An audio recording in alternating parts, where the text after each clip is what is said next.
Hello everyone, this is DJ Asclepius and welcome to Podcasts and Poetry.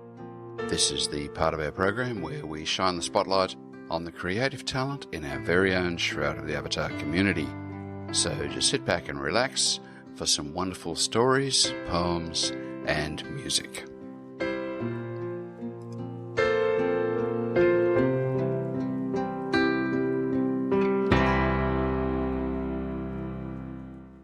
And welcome everybody to Podcasts and Poetry. Thanks for tuning in. And we are just recovering here in the control room. The internet gremlins are having a wonderful day today. We looked as if we might not be able to have a stream, but yes, we are having a stream. So don't hold your breath too much. But look, we've got some great stories for you today. So relax, enjoy, and we will have a fun time. Here we go. First one is the second chapter in Harvest by Andartiana. Let's go. Hello everyone, this is Asclepius with the next instalment of this wonderful story from Andartiana. It is entitled Harvest of the Shattered Moon. Background music by Smart Sound. Chapter 3. Parting, Path and Pass. Zazaruz said farewell to Snip Snip and headed east past the Sawtooth Thicket and the South Quell Woods. After 2 days' travel, Zazaruz stopped for a night in Honor Hold. The hold was pleasant enough, but regardless of how good or bad the location was, Zazaruz had violent dreams. An evil undead something or other terrorized Zazaruz in her sleep. Zazaruz had many bad dreams over the millennia, but lately they had been the same thing. Years ago, she had been drawn into the Tower of the Shuttered Eye. Whatever evil force condemned all the souls that entered there was wrathful at Zazaruz for managing to escape. The talisman could not be a coincidence. The dark forces of the tower were trying to get her to return, but before she jumped back into the tower, she wanted to make sure that Boniface had indeed been kidnapped to draw her there. Perhaps this was not a sinister plan, but a conflict between merchants which could be solved with money. Zazaruz was not invincible. She often seemed that way because her life attunement was very high and her skill at healing unmatched.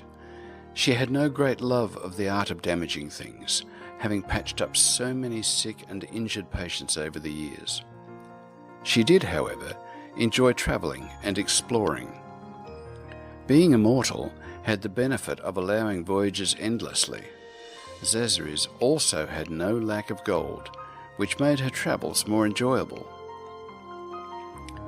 Zazaruz dashed across Brightbone Pass, bypassing the annoying skeletal mages and archers that lurked the passes. She had spent many hours healing in Brightbone Pass. Many of her companions over the years sought the rich yields of metals and herbs in the pass. They had all survived, thanks to Zazaruz's healing abilities. With Brightbone Pass behind her, Zazaruz quickly made her way through the West Perennial Trail. There were many little towns on the road to Ardoris, but none that Zazaruz had time to stop in. Chapter 4. Ask, Answer, and Advice. Within a half day, Zazaruz made the outskirts of Ardoris. As she entered the city, lines of wagons waited to carry people out to the various towns nearby. She quickly crossed the large bridge that marked the entrance to Ardoris. She glanced at the various fishermen below the bridge. Zazaruz went to the town crier, checking in when she entered the city. She asked him where Ardoris Imports was located, and he indicated that it was along the docks. She asked the town crier if he happened to know the owner's name. He said she was called Simone von Eglinger. Zazaruz went to the docks nearby and staked out a place to watch Ardoris Imports for a while. The guard barracks being close by made it harder to endlessly watch the shop. Zazaruz kept switching her location and then finally decided to go to the Tavern of the South Wind. Zazarus paid Drolius, the tavern keep, to rent out his rooms upstairs. What she actually wanted was access to the balcony above the Arderus imports. From this vantage point, Zazarus could keep watch on all the comings and goings into the shop. After 6 hours of watching Arderus imports, Zazarus came to the conclusion that Simone von Eglinger did not run a very good business. No customers came anywhere near her store throughout the entire day. She was sure it was time to confront Simone von Eglinger and ask her about her involvement in the disappearance of Boniface. Zazarus walked into the back door and found no one present in the main shop. However, upon entering, she could hear someone crying upstairs. Zazarus followed the sound of the cries and found the second floor empty except for supplies for the shop. On the third floor, Zazarus found a large desk with books scattered across it and piles of books lying dishevelled around the room. There was still no sign of Simone until Zazarus opened a small closet in the back. There she found Simone von Eglinger sobbing in a corner. Upon opening the closet door, Simone von Eglinger looked up from her tear-soaked hands and said, "I'm sorry, but my shop is closed today. Whatever you are here for, I can't help you with." "I'm afraid this cannot wait.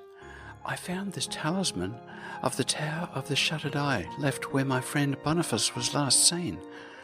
I have been told that you were the last person to have quarrelled with her," Zazarus said.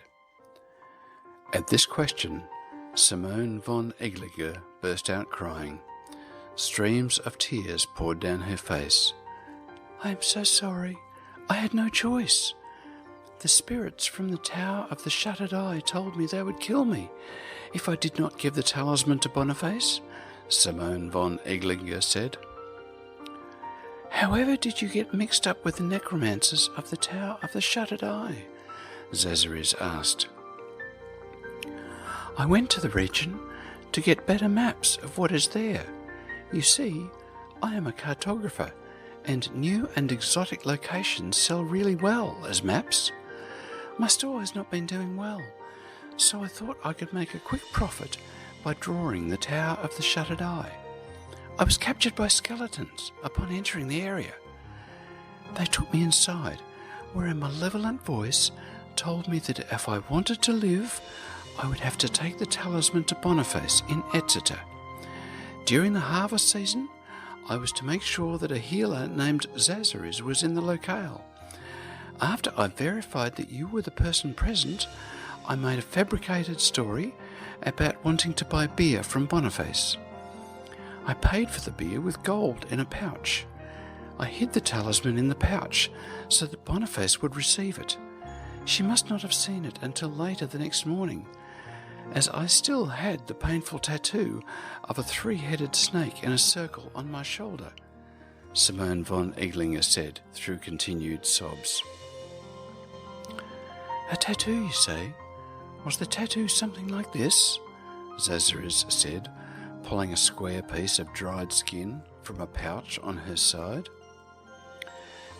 "Did you kill someone to get that? I could find no way to rub it off," Simone von Eglinger said in a horrified gasp as she looked at the dried skin. "This is a piece of my skin. I cut the tattoo off my shoulder and ended the Tower of the Shuttered Eye's hold over me. I assume your tattoo vanished after you completed the task of delivering the talisman to Boniface," Zazarus said. "Yes, the tattoo and the pain associated with it left me in the morning. I have been scared to death that it would return and kill me," Simone von Eglinger said. "I would advise you never to venture close to the Tower of the Shuttered Eye again, as next time you may not be so lucky. I have received the information I needed and advise you to live a better life. Be happy with the small joys and do not seek wealth for the sake of wealth, Zazaris said. Chapter 5. Undead, Unknown, and Unprepared. Zazaris left Arteris Imports and headed back to the centre of town. As soon as she got to the town bank, Zazaris began checking what supplies she had available in Arteris. She had enough reagents and supplies needed to heal an army, and an army she would need. Zazaris walked outside the bank and peered up into the star-studded night sky. She began to concentrate very hard. Zazaris sent out her call to all the members of Organised Chaos, the guild of which she was a member. Immediately, responses came back to her. The members of Organised Chaos would come to Zazaris' defence. A defence Zazaris was sure to need, as she attempted to rescue Boniface from the Tower of the Shuttered Eye. Once several members of Organised Chaos had teleported into Arteris, Zazaris began relaying the details of the past few days in person. She knew that the Tower of the Shuttered Eye was overrun with undead, having seen it in person some years ago. While Zazaris could blast through many of the undead with Banish Undead, she would find Boniface much easier and faster with friends helping her to search through the many side chambers of the Tower of the Shuttered Eye. After a considerable amount of minutes explaining to her present companions the details of her latest travels, Zazaris' guildmaster, Blightmister, teleported to Arteris to assist. "Who did you upset this time?" Blightmister said, walking up after appearing silently behind Zazaris. "I'll have you know, the fighting in Jacob's bar in Resolute was not my fault. I simply told Jacob he should not talk to a woman in such a rude manner," Zazaris replied, after rolling her eyes at Blightmister. "If by told you mean punched him in the face, then yes, you simply told him," Blightmister said. "I'm sure if Iron Marshal had heard the way Jacob propositioned Iron Maiden, he would have also punched him. I do not take kindly to such public obscenity. However, to answer your original question, I have upset the restless spirits that dwell in the corrupted bones within the Tower of the Shuttered Eye. If you remember, I showed you the tattoo I cut off my shoulder. The spirits of the Tower of the Shuttered Eye thought to make me do their bidding through the magic imbued into the tattoo. I did not regard this as something I would do, so I lied to them by telling them I would bring them a bone steel dagger. I then escaped their possessed tower, cut the tattoo off, and have not gone back since. It seems they did not accept my refusal of service, so they sent the hapless Simone von Eglinger, who stumbled on their tower, to give a recall-imbued talisman to my friend Boniface, which would force me to return to their tower with the bone steel dagger," Zazaris said, finishing her last sentence slightly winded. "Wait, you found the bone steel dagger they were looking for?" Blightmister asked, looking puzzled. "Yes, I came across it when I was healing people at the Blood River Massacre," Zazaris replied nonchalantly. "Did you happen to find out why the spirits within the Tower of the Shuttered Eye might want it?" Mr. Blight asked. "The bone steel dagger was sold to the attackers at the Blood River Massacre by the Satyr in Exeter. I followed the clues to figure out where it was made and who might have purchased it. The bone steel was forged by a man called Boreas, who is said to dwell in a place called the Artifice. We have not travelled there yet, but as you may recall, I have requested we investigate the place," Zazaris replied. "All right, so we know where the bone steel dagger comes from, but not its details. Do you think there might be a connection to the Tower of the Shuttered Eye?" Mr. Blight asked. "Dark forces are working behind the scenes everywhere. It is entirely possible The malevolent spirits in the Tower of the Shuttered Eye want to hide or control the bone steel dagger for some reason, Zazarus said. Well, that certainly settles it, Blightmister said, in a voice that attempted to convey authority. We will head toward the Tower of the Shuttered Eye, rescue Boniface, and put an end to any spirits that might try to stop us. We will likely need a short time to prepare. I am out of arrows again. I have 6,000 arrows in my inventory for you already. I will give you half of them now and carry the rest for when you need them. This will also allow you to pick up gold and items which I have little use for. I do, however, need a bit of time. I want to check in with Parker, the master life skill trainer in Arteris, and see if he has any new insights on healing, Zazarus said. All right, I will wait here in the square for the rest of our guildmates to arrive after I sell all this junk. I'm carrying so much weight with the arrows you gave me I can hardly walk, Mr. Blight said.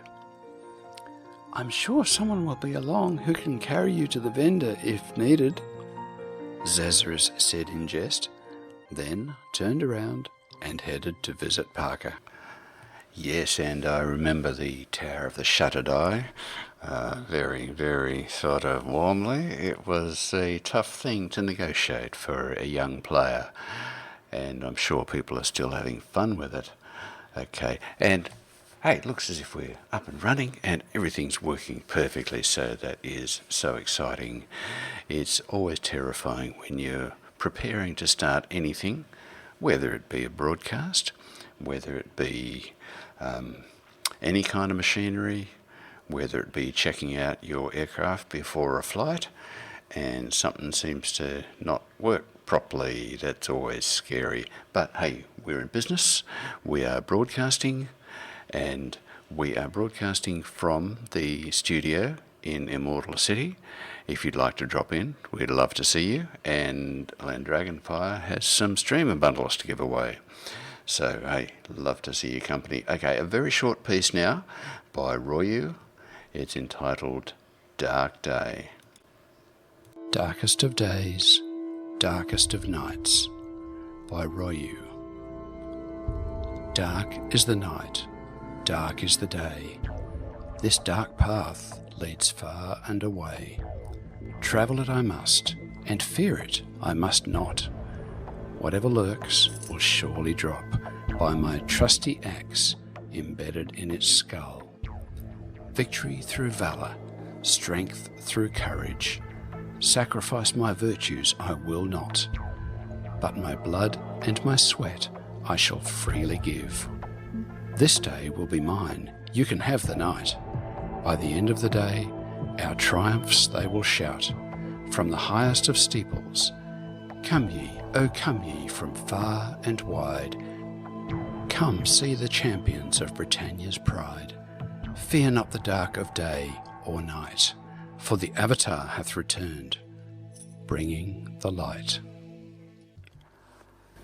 Hello everyone, this is Asclepius, with the next chapter in this wonderful story by Ulthadur entitled The Pilgrimage of Virtue. Background music by Smart Sound. Chapter 6, The Cook's Tale. I sat in the Courage Plaza for most of the morning. I looked at the statue of Granus, staring off into the distance in stoic strength. It has been a week since the soldier was injured. He will survive and will walk with us.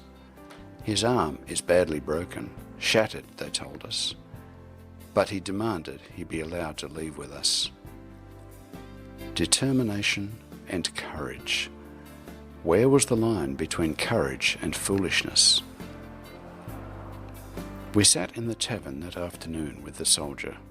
He was glad to be out of his bed and eating. He refused his normal mead, but seemed in good spirits. Maybe we should think about going back, the farmer said, nodding once to the soldier. There was a quiet pause. No one said anything. The cook cleared his throat. If every time someone got hurt they stopped what they were doing, no one would have done anything worthwhile. "That's easier to say when you aren't the one who almost died," the farmer said. "You assumed that I was never hurt before. You must have been hurt before as well, all of you.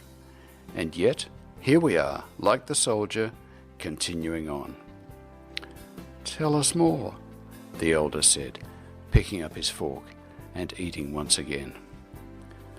The cook took a look around the table and nodded. "I suppose it is my turn," he said. "I knew a woman who lived in Braemar. She was not a well-off woman by any stretch, but she could afford to survive. She had a small house, a garden, and hunted enough to feed herself and earn some coin. She was considered beautiful and was courted by many. She refused all advances. She did not really care for such things. She focused more on her work, hunting, tanning, and making leathers. She became quite good at it.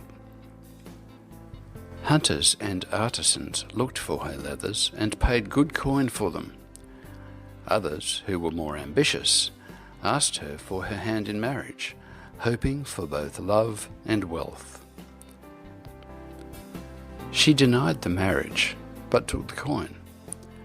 Eventually, this got tiring and a little lonely. She wouldn't mind a companion, one who could hunt with her, help in her chores, and learn from her.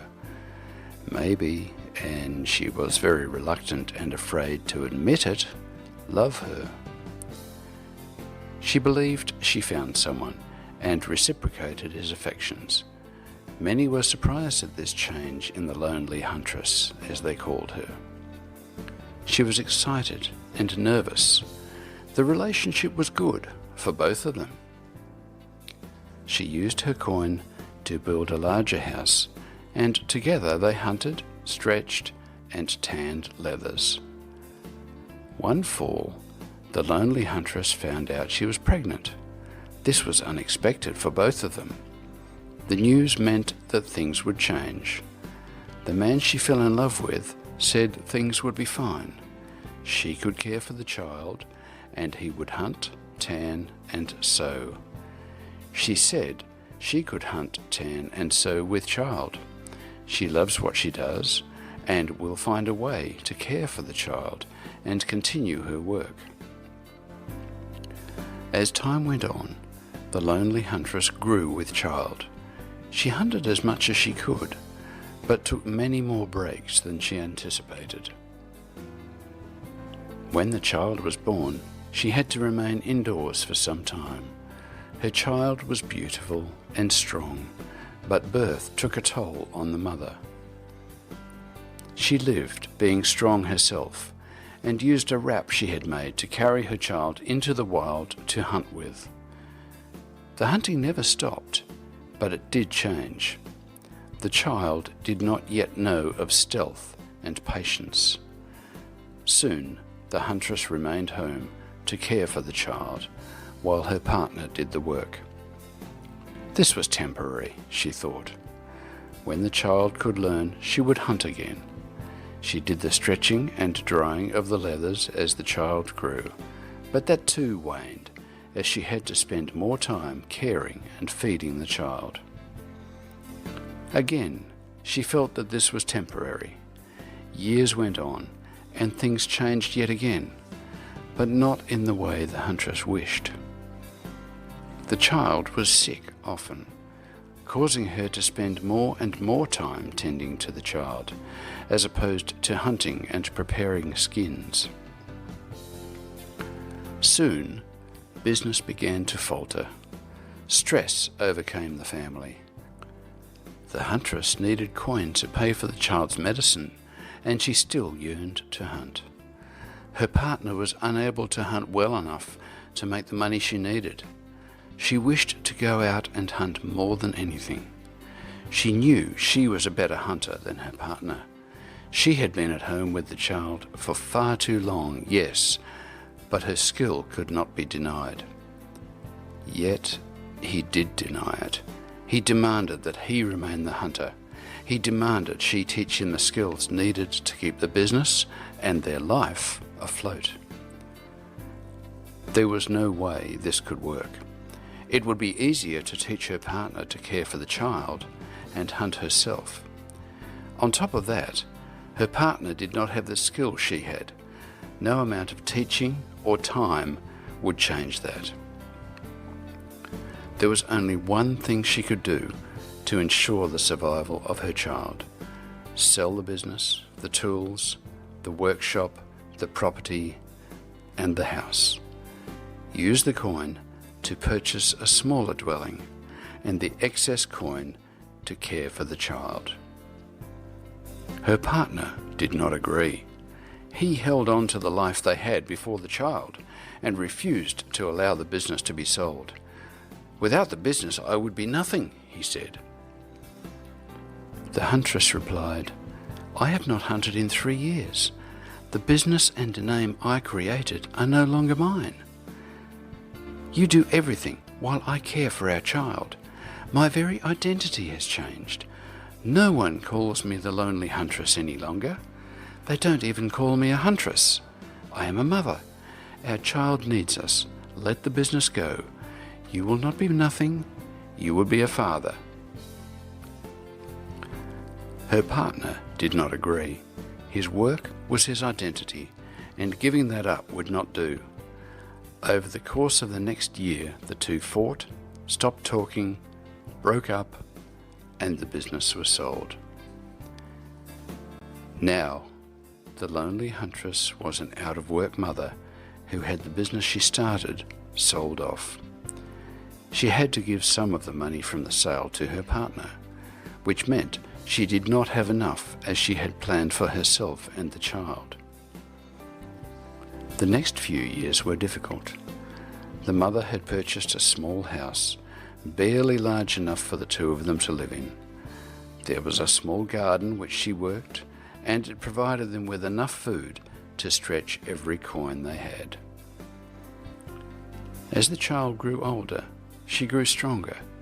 She grew out of the sickness that held her back, and the love of her mother made her stronger. The mother took the daughter hunting. She patiently taught her everything, nursing the child's natural skill. The hunts were not as productive as the mother would like, but they were more a lesson to the child than a job. The leathers they created were damaged and imperfect, both from an untrained huntress and an untrained tanner. Many years passed like this.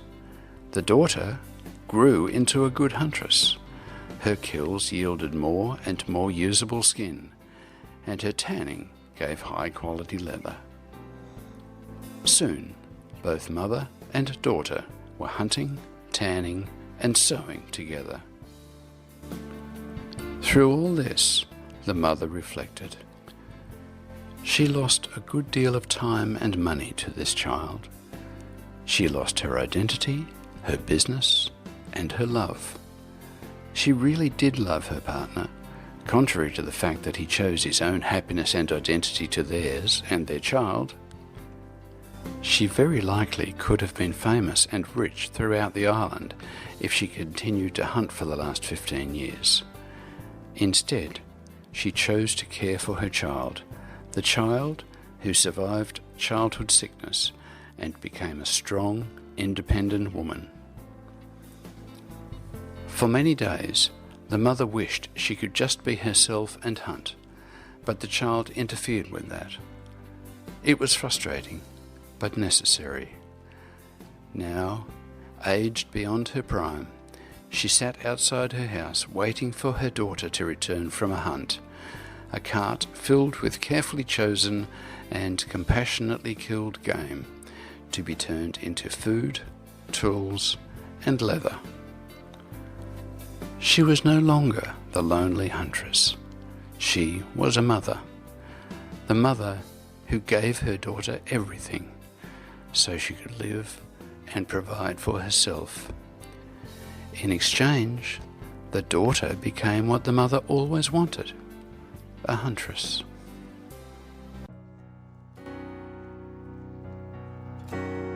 Remnants by E.M.P. Strike. I'll stand with you, though you're just a remnant, the crumbling remains of a memory I live in, once towering proud above the city of vengeance, with vigilance, now laid low in repentance. I know not what use may have held here within you, but now you're my home that I've found on my own, and ghosts of battles once fought, discontinued, are remnants in blue, an otherworldly hue, that illuminate memories unbelonging to you. The memory is mine that intermingles with yours, one of a world far beyond Nervian shores, and we will gaze upon the stars to know what we can, and I'll stand with you, though I'm just remnant.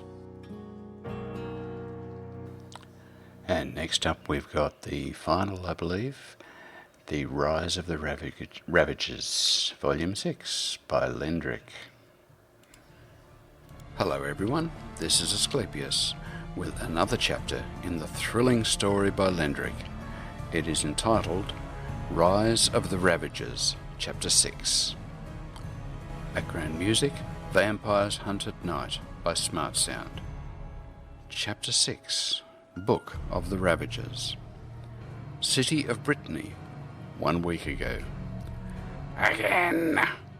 Rannick exclaimed in frustration.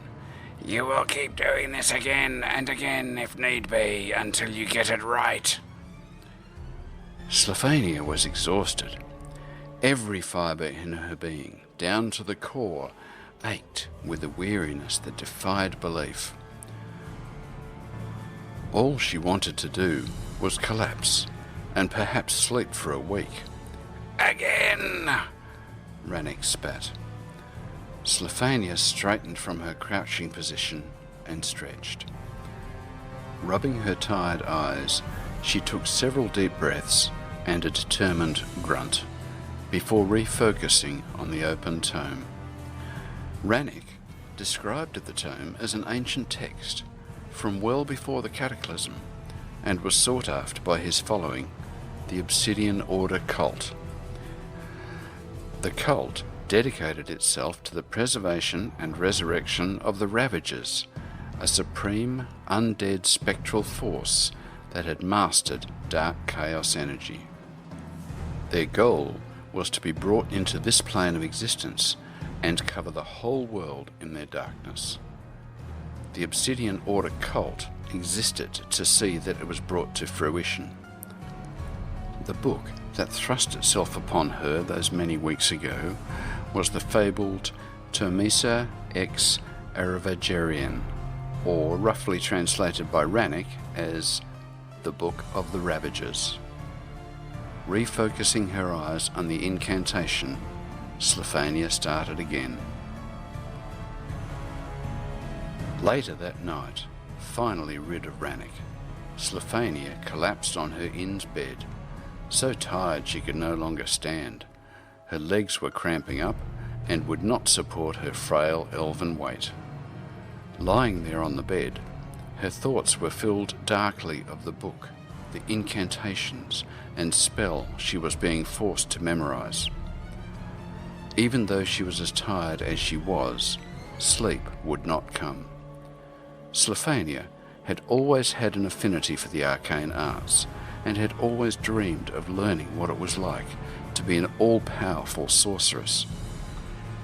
However, she did not picture it like this. Endless study, an obsession to strive to remember it all. So great was the feeling of need that she would forget to eat and drink, and as a result had become weaker and sallow. Tossing and turning, the sweet embrace of slumber still would not come. Attempting a different tack to finally get a decent night's sleep, Slophania turned her mind towards her peculiar new friend. What was his name again? Glyph? Gliz? Glyn? Yeah, Glyn sounded familiar. Glindrill? That was it. He seemed nice and kind and perhaps a friend?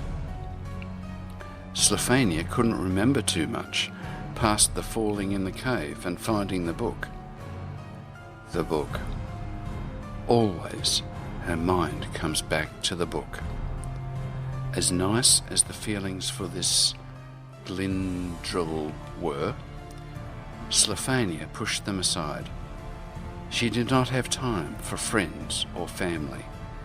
She had to dedicate and devote her time to her studies of the book. Tossing again, Slophania peered over to where the book lay on her inn's dining room table. Sleep was not about to take her, and staring at that book, the memories of blood, death, and darkness came unbidden. But she didn't remember them, not in her lifetime. Then whose?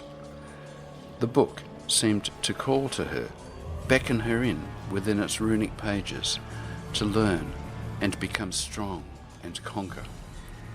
It was then that it dawned on Slophania like the breaking of the sun. The book was a summoning ritual. That was why Rannick was so fanatically determined to have her learn the runes. He needed someone to perform the ritual, to summon the Ravager into this dimension. But why her? Why now? These were vitally important questions racing through her mind that needed to be addressed, but she had to console herself that it wouldn't be tonight. Still, sleep eluded her, like a furtive chicken, forever out of reach.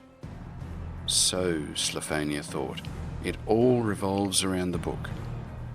It was certainly an elegant, auspicious tome, with gold filigree on the front cover and spine, reinforced, and each page was gold trimmed. Inside was pictures, the runic alphabet, some rudimentary spells, and the all-important summoning ritual. As Slophania stared at the book, she started to feel lost and afraid. So far from home, and dealing with unknown people and unknown forces beyond her imagining. That kept her attention more, and Slophania thought she could hear whispering coming from the book, quiet, subtle, and sibilant, promising her things, immortality. Slophania knew it was wrong, but couldn't fight it. The book was too strong, possessed by an unknown entity, malevolent and evil. Rannick suggested earlier that there might even be the spirit of a Ravager inhabiting the book. Continuing to stare at the book, Slophania felt as though she were on the precipice of a great yawning chasm, teetering, and the ground beneath her was crumbling.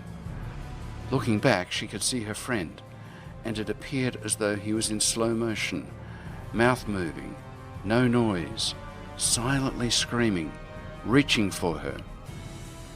Turning towards him, the ground continued to give way. Wanting to feel his embrace, her arm raised and arm outstretched, reaching for him. He was reaching for her, arm outstretched. Almost. Can't move forward, the ground giving way, hand outstretched, fingers almost touching.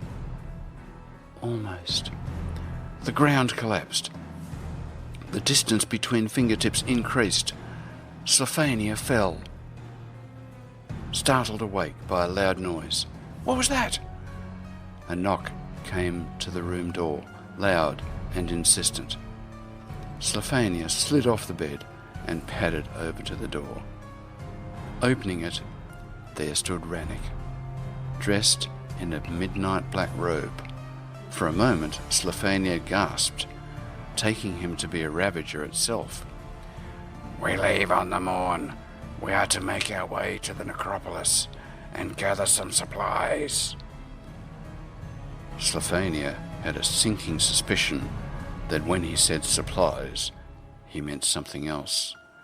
Okay, fine. she replied shortly, hoping to put an end to the conversation quickly and to get back to bed.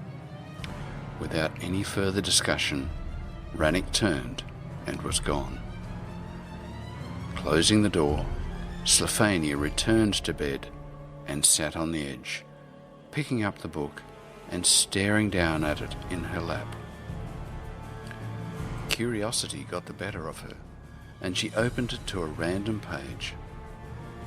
At that moment, darkness exploded out of the book and engulfed her. Slophania knew no more and got the rest she needed, just not in the way that she expected. To be continued.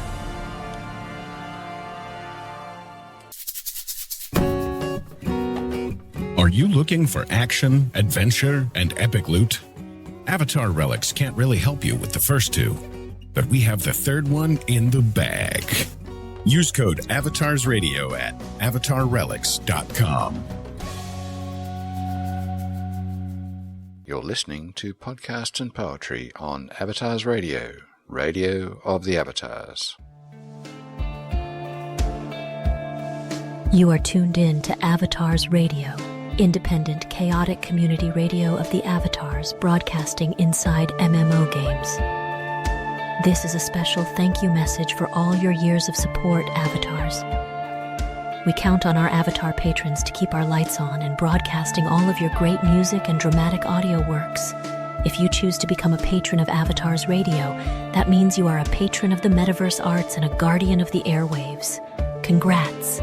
Achievement unlocked. Special thanks to our current Patreon supporters: Istral Maroa, AvatarRelics.com, Ghost Turtle, and Bytor. To learn how you can become an Avatars Radio patron and guardian of the airwaves, visit us on the web at www.avatarsradio.rocks/patron today.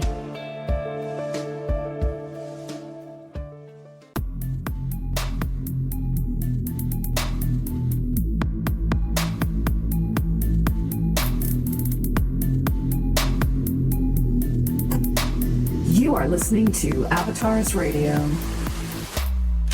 Radio of the Avatars.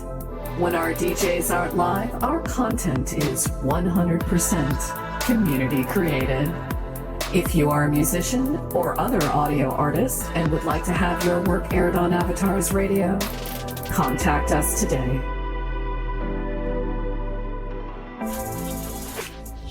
Yeah, please do. We love to hear from our community and support the community. There's some exciting things happening in podcast and poetry. We've got new technology on the horizon, which I'm struggling to come to terms with, but it's going to be exciting when it works. And another composition just crossed my desk this week. That's going to be awesome. And I've been scouring the libraries of Novia, so we've got a lot of material in the pipeline.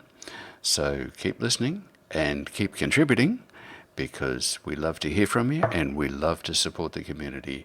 Okay, next up is another episode of the Stone Dragon story, The Quiet Mage.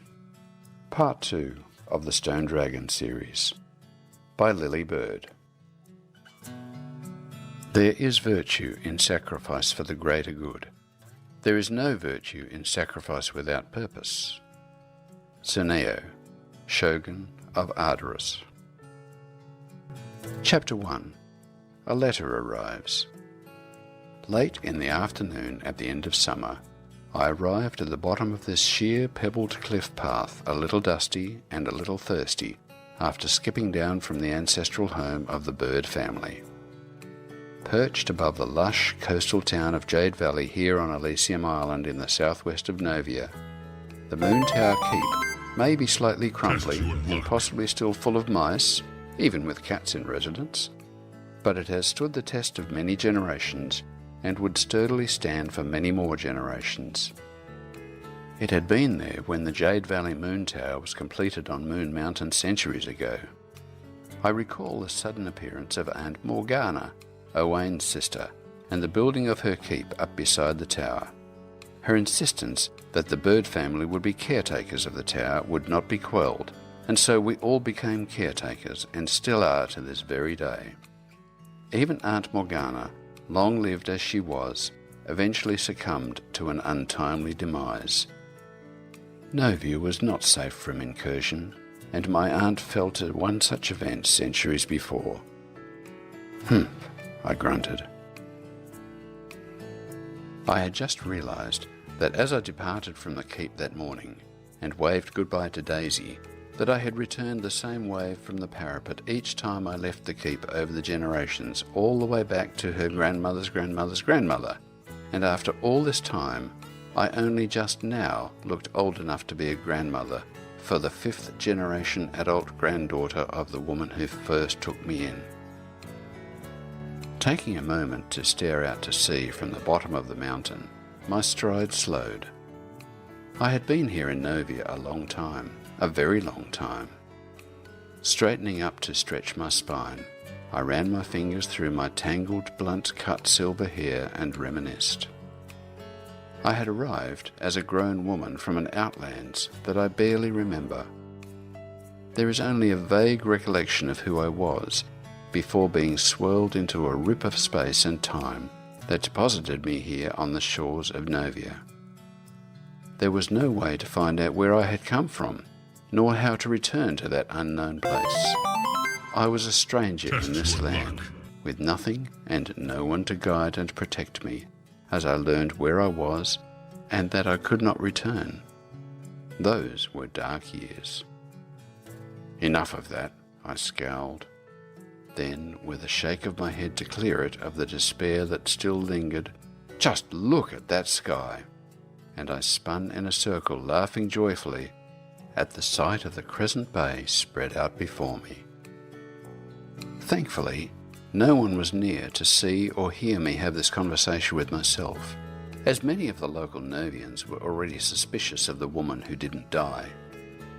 When I had appeared in Novia, the good people who took me in gave me a sense of belonging that has lasted through several generations. An outlander, some called me, but the bird family has always made me feel welcome and loved here in this sometimes brutal land. Just walking a wooded trail could be a life and death adventure in these territories, as I had learnt early on after arriving in Novia unequipped and uneducated during a surprise encounter with a large mountain troll. It was vital to have a clan of people who would help each other. That's what the birds were like. We helped each other, daily. Early on, I learned what a powerful symbol the Ankh could be, and that, as an avatar in Novia, I was destined to feel the piercing of death without the permanence of death over and over here in this world, brought back by the grace of the life-giving Ankh. There was something special about being from away that gave the effect of immortality to those of us who were thrust into this place from another realm. Test your luck. Though I aged, it was slowly. Decades would fly by for the Novians, while I barely changed at all. It was unnerving, but something I had come to accept here as normal for me.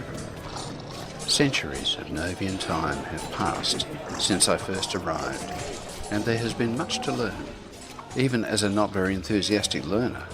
Training in family history and customs, accounting, law, geometry, cooking, medicines, potions, archery, self-defense, geography, music, and so much more.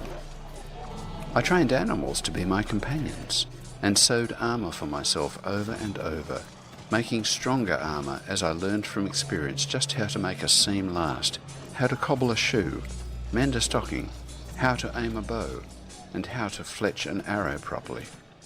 I learned magic and potions, spells too, and heal many who ask for a healer in this world. And still, with all this knowledge, and after all these years, the most pressing thing I have to do today is to pick up supplies in town for the annual brewing of hops and grains. "It's good to be alive," I shouted into the wind. I grinned, then laughed out loud again.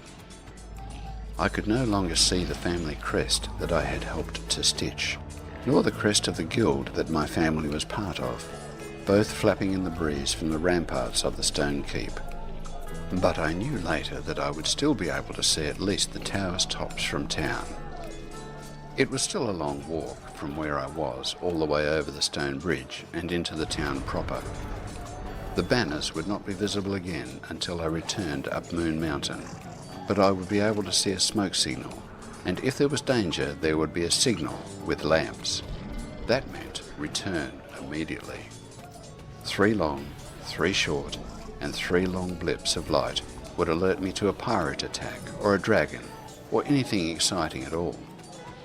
There had not been a signal in the last several decades since that business with the stone dragon, but my family had firmly instilled a sense of responsibility that meant I would still check over every now and then through the day to see if there were any smoke or lights flashing from the towers. I could always enjoy the hope that something exciting would occur. It rarely did. This year, for several phases of the planets, I had been working with our caretakers and gardeners, digging in the dirt, tending to a heap of neglected accounting and correspondence for the bird family businesses, and generally poking my nose in all of the family's affairs. Today, it felt exhilarating to be out of the stuffy old rooms and into the clear afternoon light, free from paperwork and ink. I stopped to catch my breath in the shade under one of the large swaying trees along the path by the edge of the bay. From here, I could see all the way across to the fishing shack beyond the pier. One ship was in mooring, which meant the markets might have the ingredients I needed to find. This mostly peaceful valley at the edge of the sea was warm and fair, but the bit of bite in the air in the mornings told of changes up in the high mountains of Elysium that would soon flood the valley with colder winds, even if today the air was still warm and windy. No matter, I was now away from my desk in the tower, and my work was caught up, sort of, though I did stuff the last few letters in the drawer and pretend to myself that they were complete. I'd be back soon enough, and could feel guilty then. It was my own fault, really. I had put it all off for far too long. Earlier in the week, when I could not sit still any longer, and simply could not look at one more piece of paper, I had escaped out into the gardens to help a little with the preparation for harvest of the brewing grains that we grew in raised beds on the wide tops of the walls of the old keep. My wildly eccentric Aunt Morgana had always said that if we were under siege, at least we had dirt to grow food in, and dirt to put out fires from flaming arrows, and dirt to bury the dead in, if it came to that. Now I was glad that she had them installed. The view while I gardened was stunning. Although leaving the harvest work to my Uncle Owain's cousin's daughter's family was probably something they wished I would do, I did a little anyway, because I nearly always felt a great deal better after working with living plants than I ever did after balancing the bookkeeping. I hadn't recently killed even one of the precious hops, and Uncle Owain grudgingly admitted my gardening skills had matured since I had first arrived in Jade Valley, though he was drunk at the time and didn't remember saying anything nice at all when I reminded him of it. No matter, I had heard the words and taken them to heart. It didn't matter whether I got praise from him for learning, so it didn't really matter to me whether he remembered saying anything. He was right. I had improved. That's the part that mattered. I had improved. I could see the plants and they were healthy. That was praise enough. This year, so many of the Jade Valley farmers were still recovering from the devastating events of the destruction of Rivers Crossing that no one could spare help for our harvest this year. We were on our own after all, so even my hands were welcome when we are this short-handed. The harvest is imminent, and with a distinct shortage due to rodent activity, discovered at the last minute before dumping the sacks of sugar into the vat for brewing. Yes, vermin are still an issue up here in our kitchen storage, even with the addition of my many beloved cats. Someone needed to be sent to town for sugar. Errands need running, and since I am still the least experienced farmer among the whole keep, I was sent to procure the things on a list placed carefully in my apron pocket by our cook and brewer, and cautioned to return right away. No dawdling. Several warnings of time management that I could have done without followed, but this reputation is the result of years of forgetting to do assigned tasks. I can't escape my past. I sighed. At least I'm out from behind that desk, I murmured to no one. It may also be that this was the family's way of getting me out of the way and out of their fields, but I didn't mind. I needed to walk some of the energy out of my mind after sorting numbers, and anyway, it was time to check on the Hall of Inquiry and Learning. There were always books to sort and shelves when I had a free moment, and truly, as the town's only librarian, I felt responsible for the state of the bookshelves. I wasn't a very good one, and quite slow at cataloguing anything at all, but I was fairly enthusiastic about reading the books in the library at least, and could recommend a good book or direct patrons to the section they wanted to browse. Finally, I made my way over the stone bridge of happy arrival after meandering past Doc Tudd's Hospital and the Jade Valley Lighthouse. On the town side of the bridge, I didn't go into the busy marketplace. I first waved to Becky, one of the town criers. Then I turned south and walked past the Greywich Gardens Veges and Regs Market, the Jade Rose Tea Room, and the Bird's Nest Inn, where I saw the new barmaid sweeping the stone steps before the afternoon crowd starts trickling in. "Hello, Lily."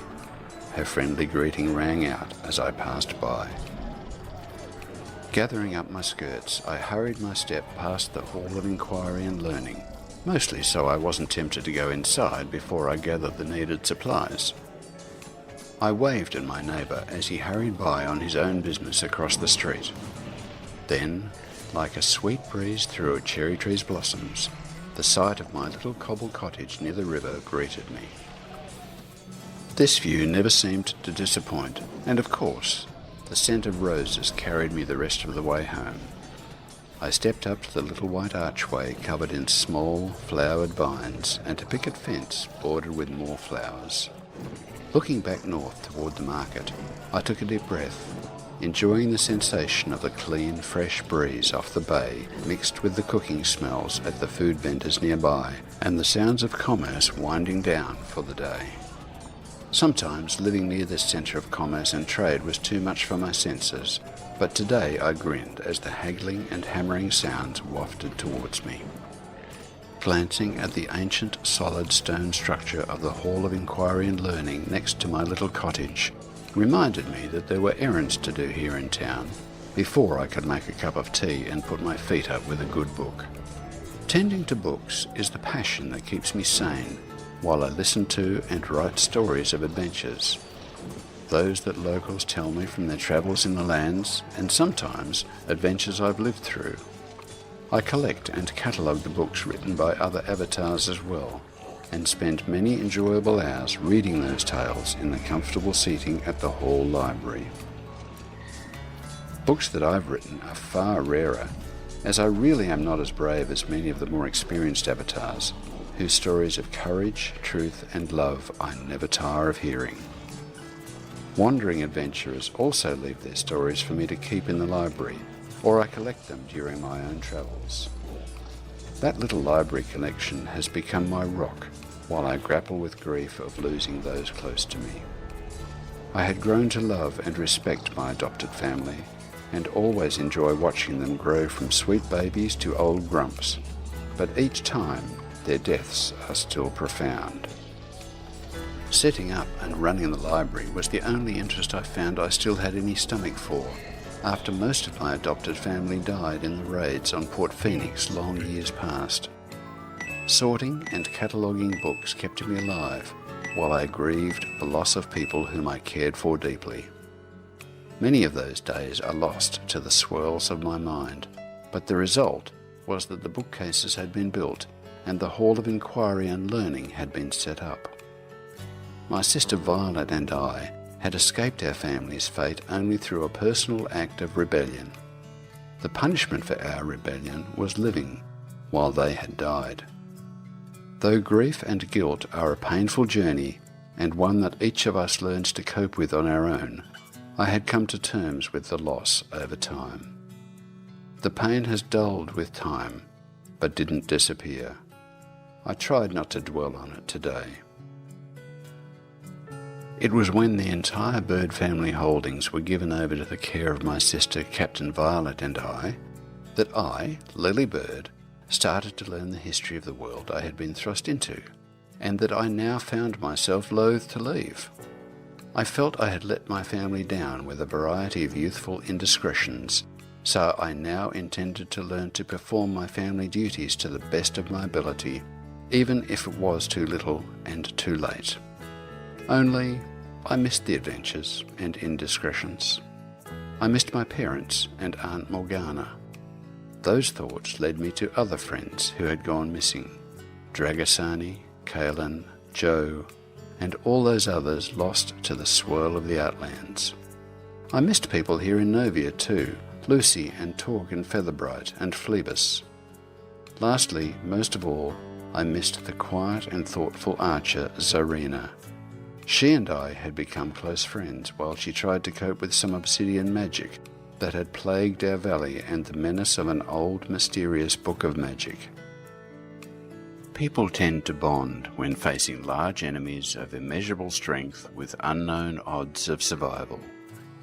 I smiled then, remembering the stories of fighting for her life alongside her friends.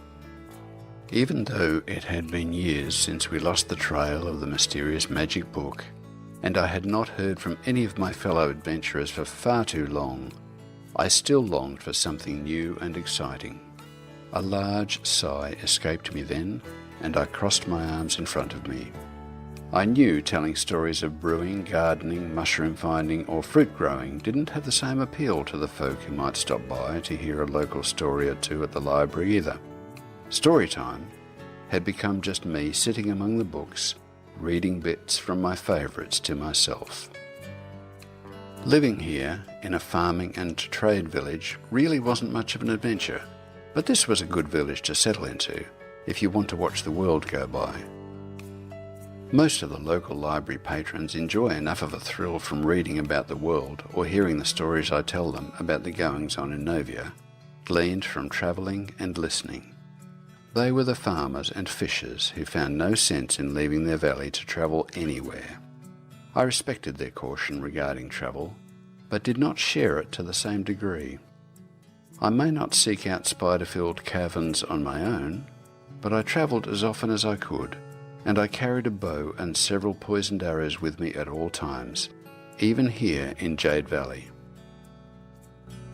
Looking down after my musing, I realised I had halted while beginning to open the squeaky door of my little wooden postbox. I winced and promised myself to remember to oil it before the day was over, for sure this time. Truly, it's not an overly exciting event, opening a squeaky and mostly empty postbox. Generally, if anything were in it at all, it would be flyers for various sales and events. But today, among the sales flyers, there was a letter. I smiled and plucked it from the flyers now destined for the outhouse paper stack. I could recognise Zarina's writing anywhere. Having just been recalling past adventures that we shared, I really wanted to savour this moment, pour a cup of tea, sit in a comfortable chair, and enjoy opening the missive. But my impatience once again got the better of me, and I didn't even make it inside the gate before I haphazardly tore the envelope open in my haste to get to the paper inside. Dear Lily, I've just arrived home. Come quickly. There is too much to tell since we parted. Torgin found another lead regarding that little artifact that you found. Yes, Emrys confirmed that the artifact that you dug up when Arabella was kidnapped during the Mystery of Treasure Island adventure was indeed a little leather-bound book. Then the artifact vanished again, only to reappear when we all joined forces in Jade Valley during the Stone Dragon mystery. Merrick Dragon's suffering was profound during that adventure and was absolutely linked to a specific spell from that particular little leather-bound book. Torgin and I found it resurfaced at River's Cross when mages misused a spell from its pages while drunk. Phoebus helped us find the thread of the story, but I won't divulge more details here, as they are many and hair-raising. It was not simply a dragon burning down a village as we thought it was, that's for sure. This is the first time Phoebus, Torgon, or I have heard a whisper of this book in many years. It is far too dangerous to leave to the continued misuse of the uneducated with ill intent. Torgon had much to say on the topic, which I would like to tell you in person. Come soon. When you arrive in Jade Gardens, you can find the little elven cottage I rent from your sister Violet Green and her friend Aslan Grad. Remember, there is a hot air balloon that will bring you here from Jade Valley. It's faster than ship or wagon. Please hurry. I'm going to need your help, Lily. At the very least, to help get Torgon out of whatever it is he's getting us into this time. Bring your herbs and potions. We will probably need them. And your bow. We will definitely need it. Please help. Cyrena. Well, now that was a letter. I absent-mindedly stuffed it into my little skirt pocket and patted it smooth. This was going to take a little planning and a lot of effort, and I definitely was not going to help with the harvest, nor finish my bookkeeping. Now I was really smiling. First, I needed to get the provisions sent up the mountain. Then I needed to arrange for help at the library while I was gone. Of course, I rushed madly off in all directions. And of course, the letter worked its way out of my pocket during my preparations, and I didn't have a clue how to find the cottage when I finally arrived in Jade Gardens days later and exhausted after dark. Wandering into the hamlet after the hot air balloon dislodged its passengers, I found myself lost for several hours, traipsing among magnificent gardens, one after another heady with fragrance and flowery night blooms. Eventually, hearing him call out the hour, I came across the town crier near the docks. He directed me to the little elven cottage that Serena rented from Violet Green and Aslan Grad. Sequana knows how they got into property ownership together. I assume it was the spoils from a gambling wager of some sort. So I set out in the correct direction this time and made my way by starlight to Serena's home. And if you're thinking of wandering into the forests of Novia, you might want to think again. Here's a couple of stories from Ulthadur about what he found in the forest.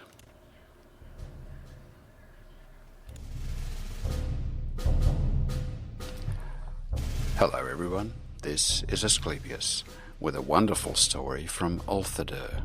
It is entitled The Darkness in the Forest. Background music, Ashes and Dust by Holt Ironfell. Chapter 1. The Forest. What I am about to write down, I do so only so that others do not find themselves in my position and having seen what I have seen. There are things in this world, perhaps all worlds, that should remain secret, hidden among the mists and dust of timeless ages. It is no secret that I would rather read a book than engage in combat. I would stay in Ardoris my entire life if it were not for my need for coin and a foolish desire for exploration. I am afraid that it was my naive curiosity that caused me to be in the state I currently am. Again, let this be a warning to those who are as curious as I. I have travelled far and wide. I've seen most of Novia, not its entirety, not yet, and maybe not ever, now with the weight I carry. I have walked among the dead of Necropolis, and seen the bones of a dragon chained in the epitaph, along with the large troll within. This is not a boast. I know many outlanders who have done the same, and more. Instead, it is a touch of my credentials, proof that I have seen some things. But none of them prepared me for what occurred in the woods. It began in Airy, in Viren and Womby's bookstore. I find myself there when I wish to read books that I have not read before. They have quite the book collection, and I peruse the collection when I get a chance. I was reading some of the old books that Lord Byron had collected from a traveller. They were quite old, and I was very excited and careful in reading them. They spoke of ancient relics of the Obsidians, things of power and wonder that would confound the minds of their enemies. This was an idle interest of mine. I had no interest in power. This was curiosity at its best. The tome I held spoke of Midras at its height. It described its fall as if it was recent history. There was no mention of ruins, as they were still used and full of life at the time of the writing, it seemed. I read of the Avatar of old and the quests the Avatar went on. I read of the Obsidian Eye and the power he wielded. I read of the horrors the Obsidian Empire created, twisting humans into new forms and meddling in death magic. I read of the armies created, not raised, used to conquer the lands of Novia. To me, they were stories. History, yes, but stories that I could read and close the cover to and return to my life. The life where obsidian abominations were but a periphery to me. This all began with a journey in mid-October. I find it difficult now, sitting in the gardens of Arteris, to recall the details of the journey. Even the sweet scent of flowers on the wind and the comfortable, familiar atmosphere is not healing me at this point. My mind returns to the forest and the darkness within.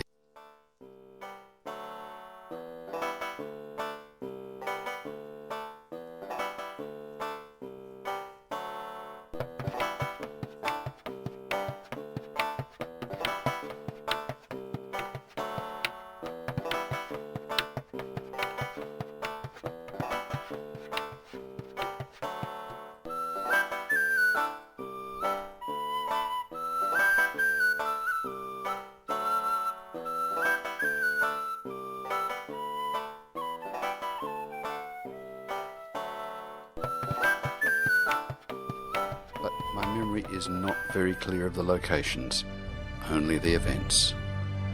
I say this not to invite you to explore, but to warn you to stay away. Savranok Timberland may seem safe if it is indeed the location of that horrendous discovery, but what was discovered is not.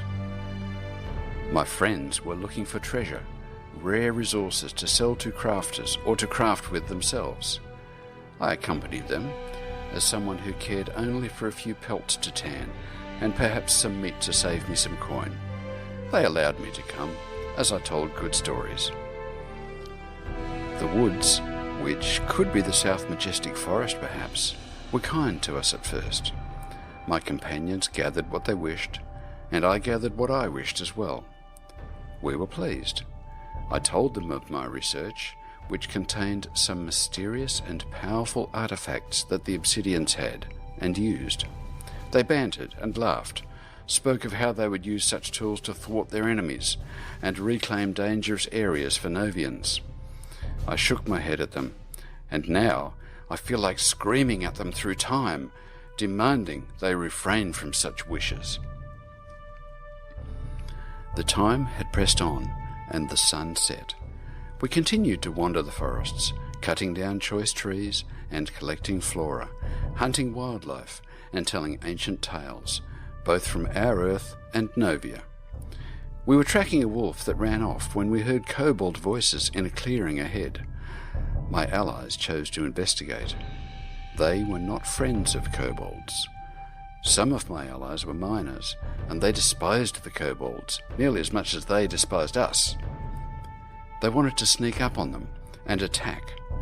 I wanted no such thing.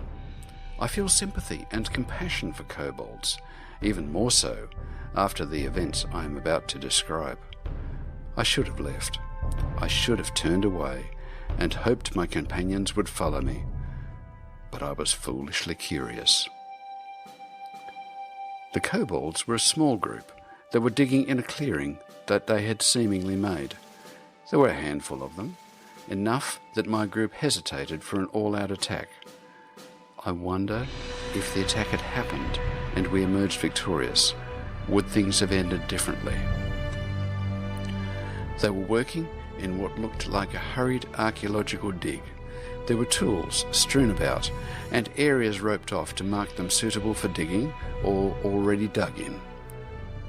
There was a bespectacled kobold that was clearly leading them, holding an ancient map and tome in her claws, a bag slung across her chest that, to my trained eye, carried additional books. I felt an immediate kinship to the leader of this group.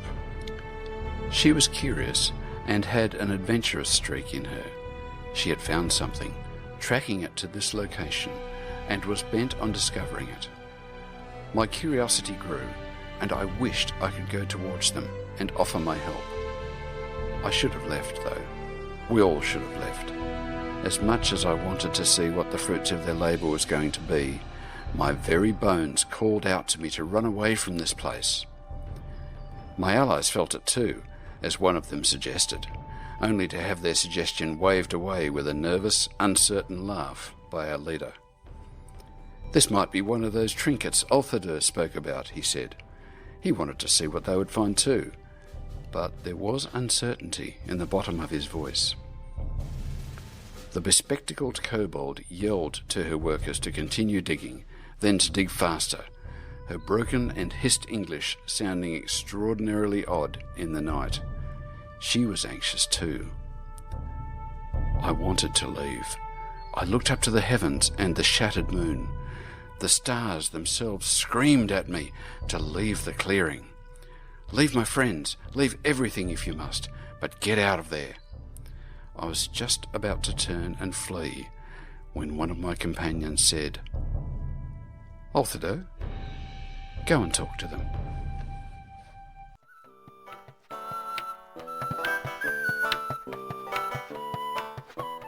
Hello everyone, this is Asclepius with the conclusion of this thrilling story by Althadur, entitled The Darkness in the Forest. Background music by Smart Sound. Chapter 2, The Darkness. It was a joke, a jibe, meant to lighten the atmosphere and the tension my companions felt. There was a short, silent chuckle. I was a scholar and not a warrior. They did not truly expect I would speak to them. I once mentioned that we should try to speak to the kobolds that jealously guard the ore my allies often mine in the Elysium mines. Perhaps the kobolds would prefer to create a trade agreement instead of being slaughtered and slaughtering humans. The laugh from that time was heartfelt, strong, and stinging. My companion's nervous laugh here in the woods was soft, half-hearted. I looked into the sky at the same time the bespectacled kobold did. We saw the stars themselves had given up trying to communicate their desire for us to run, and were beginning to melt in the sky. The sky seemed to be a viscous liquid, and the very stars making trails in them as they slowly slid off the sky. No one spoke. The kobold and I were mesmerized and confused by what we saw above. The others were caught by what they saw on Earth. I have no doubt that it was a creation or abomination of the Obsidians, or perhaps it predated them, or perhaps it even created them, being the very thing that gave power to the Obsidian Eye. It wasn't black. Black is tangible. We could make things black. This was darker, deeper, more cold than any black you could imagine. It drained the light from the dripping, sliding stars, made the torches the kobolds had set alight seem like small dying embers. It even drained the light from our very souls. I saw it out of the corner of my eye, slithering and flowing up from the uncovered idol. It had a form, but was formless, flowing as much as simply being there. It was like a mass of slithering snakes, or a vertical pool of nothingness. I wanted to see it. I wanted to look deep within it. I wanted to use my sight and will to make meaning of it, but I was so utterly afraid that I turned away. Out of the corner of my eye, I saw my friends move, being dragged towards it as if pulled by their bellies. There were screams. Those I will never forget. I still hear them. In the wind as it blows around me here in Ardoris, I hear it. I hear it in the canals, in the trees, in the grass, and in the creak of the houses. The screams were like the screams we hear in our dreams, the screams from ages past that have had their volume lost as they travel countless ages to our sleeping ears. All that is left of these screams is the tremor that tenses our skin and chills us from within. The kobold workers were all gone. I then looked at the thing, enveloped in my own fear and wishing to escape. It looked as if I was peering into a pond as I lay on the shore, but I was standing. Its edges moved like the ocean's tide lapping at the shore. It slowly grew, filling the clearing with its unfathomable darkness. I watched in speechless horror as companions were slowly dragged into it, sending an unnerving black-on-black ripple to its undefined edge as they passed the surface. Timeless screams were filling the clearing and my mind. The learned kobold, the only other living thing in the clearing, began screaming fanatically. It must have been its native tongue, or I simply had no ear for terrestrial words. I did not know what she said. I only heard the soundless screams that came out of time. Something hit me hard in the chest. I was hit by the kobold as she ran past, demanding that I run. "Run, human! To stay is worse than death!" I don't remember running. Perhaps I didn't run. I awoke to a cool rain and sunlight. I was laying on my back at the end of a long rain. I was soaked.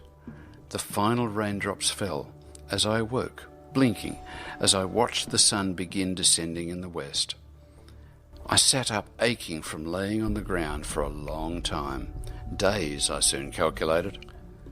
I was no longer in the Savronok timberlands, or whatever forest I found myself in, but outside, in the plains near the ruins of Midras. The spectral peaks rose to my right. I returned to the timberlands as soon as I could walk. I scoured the area to find evidence of the dig site, but found no evidence whatsoever. What I did find, however, was the bespectacled kobold. This is why I believe it is the Savronok timberlands that this occurred in. The learned kobold was in the northeastern ruins, huddled in a corner, clutching a book. A copy of a book I read in the bookstore in Airy about ancient and powerful magics and artifacts of the Obsidians. She was dead, and had been for days. The colour was drained from her. Her eyes, still open and now glossy, looked upwards towards the sky. I remembered the melting stars, the cold darkness that devoured light, and fell to my knees. I must have run from the dig site. I must have run further than anyone, and in the correct direction. I was the only survivor. I looked at the book the kobold had. It was old, older than the one in the bookstore. It was made with an odd black leather I had never seen before. I reached for it. It was a book after all, but was reminded of the darkness I ran from. I remembered the panicked shrieks from the kobold to dig faster, to reveal whatever was in the ground. I left the book there. I wanted nothing more of it. I had enough. I witnessed something utterly terrifying and beyond thought that night. Whatever it was existed outside our imagination. My cowardice saved me from whatever fate my friends and the kobolds encountered. I am in what I call my home, the gardens of Ardoris. I am writing down my experiences in the hopes that no one will experience what I have. I have done what I can to obscure the details, to protect you from the darkness beyond dark. If you somehow find the kobold's book, and if you somehow locate the object the kobold and I found that night, I urge you to destroy them, to further obfuscate the knowledge. I could not destroy either. It is not in my nature. And the obsidian idol weighs down my bag every day, waiting for the stellar alignment that will allow its inhabitant to emerge into our world again. Hello everyone, this is Asclepius, with the next chapter in this fascinating saga brought to us by Algarian Decali. It is entitled The Fourth Era. Background music by Smart Sound. On Moonendai, the 9th of November, the month of thanks, the laborious season of harvest, in the midnight hour, a new era began. The Fourth Era, the Oracular Enlightenment, 250 PC to present. The age following the Obsidian War of the Third Era, as many ages do, commenced with an end of one great power and the coming of another. As the final lance broke upon the shield of a weary soldier, and the last sword spilt blood upon the death-mired terrain of now-forgotten battlefields, the Obsidian Empire diminished to mere fragments of its former glory, broken and defeated. And from the gloom of this former darkened age arose a seer, an entity of such reach and power that her eyes gazed upon all. Her coming was herald to a new age of hope and prosperity to many, though others did not enjoy her prying eyes. In the beginning, her watchers were scattered and few, but towards its culmination, the eyes of the oracle were everywhere, and there was never a soul who did not feel their ever-watching stare upon their backs. As the realms of the world recovered from the great war of the previous age, villages, towns, and cities once again flourished as they once did in the ages of old. For the first time since the great cataclysm, a renewed hope entered the minds and hearts of the masses, and the lords and ladies of the land sought treaty and peace over territory and strife. As the villagers mended their fences and tended their sheep, the grand cities built high walls and spires in honour of their former glories. But within each settlement, another structure became common as the years passed, for the conservatories of the oracle were built, and her reach and sight and influence soon became known to the world of New Britannia. In time, it was rare to converse with anyone that had not sought her guidance, whether by need or mere curiosity. The conservatories of grand cities would oft be wrapped in long lines of people seeking her audience. One by one they would enter, and as they departed, they would forever feel her whisper and guidance upon their supple minds, gentle yet persuasive. So many cherished the words of the oracle as a grand wisdom, unchallengeable. But where there is love, there is also suspicion and hatred. For the kings and lords of the realms, if not bending to her guiding hand, oft worried for her influence upon their peoples. To what end could she desire? Did the oracle guide their people against the rule of law? Did their people now see her as the higher power? Even some religious leaders of the lands took to similar jealousy or worry as tithing or faith waned. Overall, however, her presence was accepted. The oracle's influence grew nearly unabated, and the fourth era of the oracular enlightenment, unlike many of its predecessors, did not end in bloodshed. It ended with the return of the Avatar, and the peoples of New Britannia once again were graced by outlanders from other worlds. Awesome. And that was Podcasts and Poetry. Thanks for tuning in and joining us, everybody. It's wonderful to share the great creative stuff that comes from our community.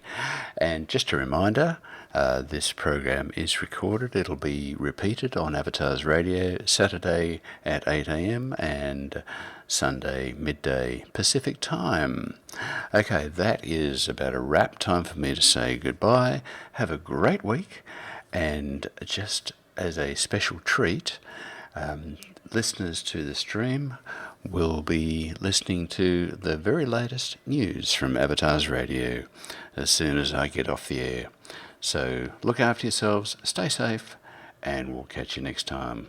Goodbye for now.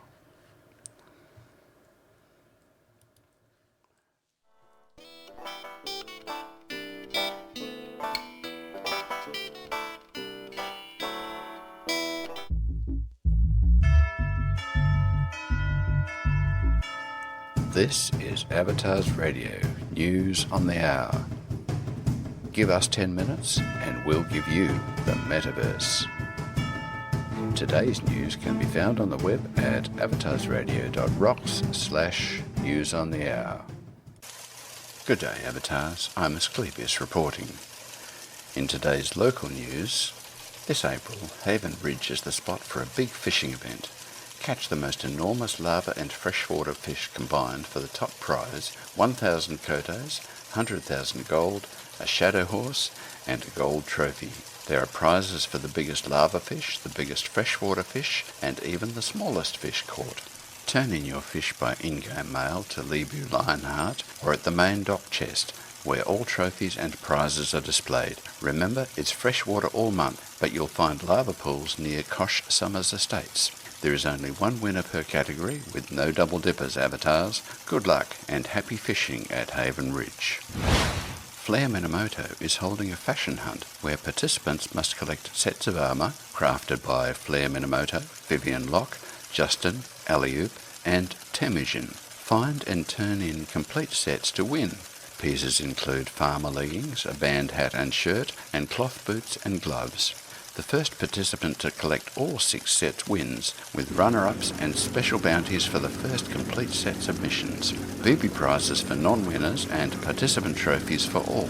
Submit by mail to Flair Minamoto or drop off at their lot in Duanor by May 10, 2024. Be sure to watch the official Shroud of the Avatar forums for full details, updates and new bounties. Dive into the monthly release fishing contest orchestrated by Rajazel and Governor Diablatine from now until April 24th. Anglers are invited to cast their lines in salt water at Rajazel, Soren Fields, Alia, Nevonshire, Fishing Expedition, Leonard, Ardoris and Grusk for trophies and kotos. For PvP action, head to Brave Coast.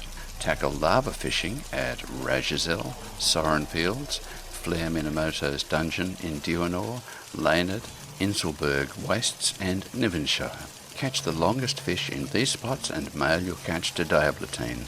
Wins are based on length, not weight or number. No botting allowed. You can mail prize donations or enter your town in the contest by sending a message and 500 kotos to Diablatine.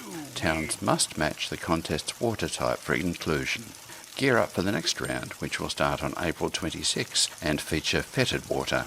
Anglers, be sure to watch the official Shroud of the Avatar forums for monthly updates. The Lightbringer Isle auction holds monthly auctions every last Sunday of each month at 9 a.m. Pacific time. To sell an item, contact Hemnew Lightbringer on Discord, drop it off with details at the auction house, or mail it directly to Hemnew. Include a starting bid and reserve price if desired. Items will be scheduled to ensure a diverse selection on offer with a 10% sales commission. Reserve prices protect seller interests, ensuring items don't sell below set minimums. Items are collected by the Friday before the auction. Payments to sellers occur within 48 hours post-auction. Buyers face penalties for non-payment. Respect and fairness are mandatory during auctions with no price debates allowed. Morgan announces a PvP event starting September 3rd at 2 p.m. Pacific and 4 p.m. New Britannian time. The Mahul exploration team has uncovered a mysterious mine on a small island. With one survivor suffering from amnesia, volunteers are needed to explore. If 10 adventurers gather on September 3, 2024, the mine reopens. The adventurer's task is to collect bounty slips scattered through the mine. There is a PvP safe zone at the entrance, and a paramedic will be available to revive fallen heroes without PvP interference. Morgan asks for honour in the safe zone and towards the paramedic. Curious about the results? Visit the music hall for refreshments and event results. Trophies, kotos and miners' bags await winners. All participants receive trophies while supplies last. Dive into the adventure. Be sure to visit the official Shroud of the Avatar forums for details about the events and contests reported in today's News on the Hour. To have your event announced during this segment at no cost, first post on the official Shroud of the Avatar forums at www.shroudoftheavatar.com/forum.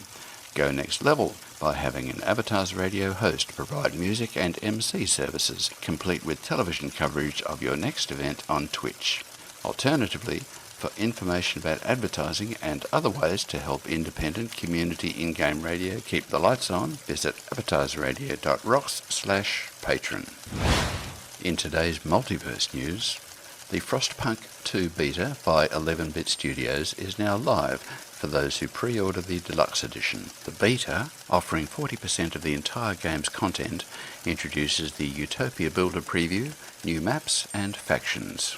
The game's narrative expands, focusing more on societal challenges within a post-apocalyptic world where managing different factions and overseeing a council as the city's steward is key. Set to launch on July 25th, the beta will run through April 22, featuring English and simplified Chinese language options.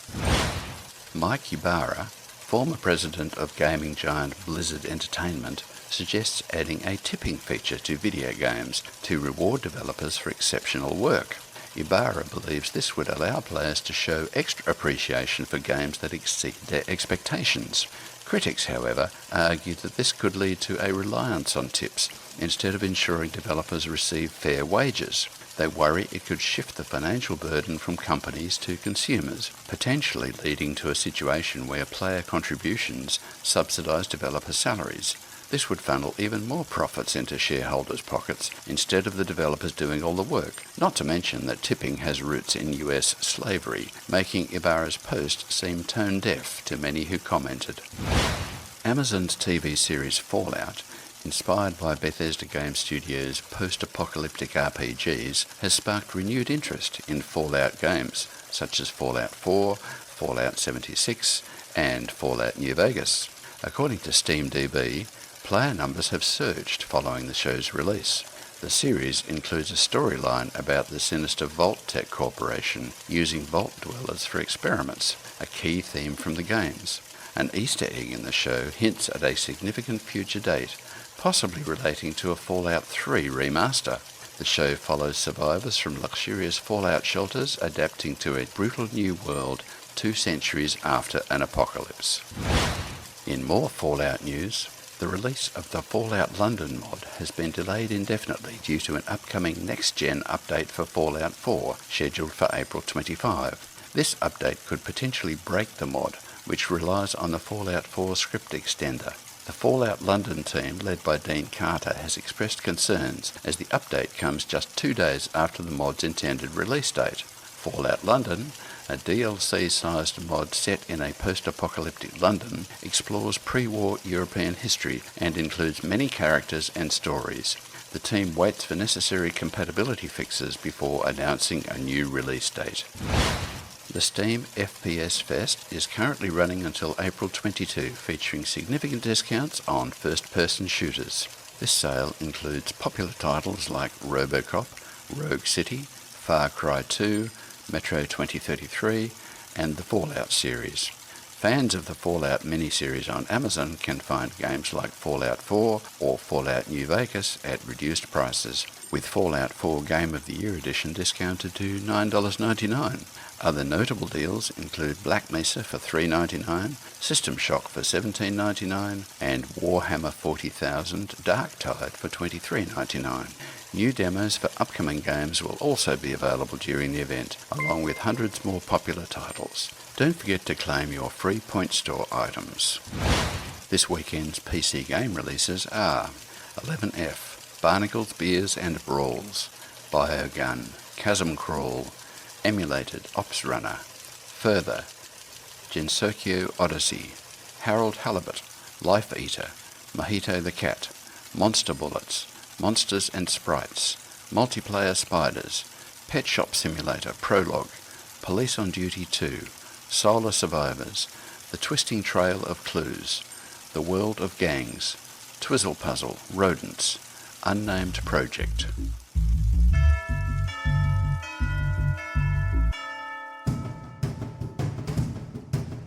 That is all the news on the hour for this hour, broadcast at the top of every hour.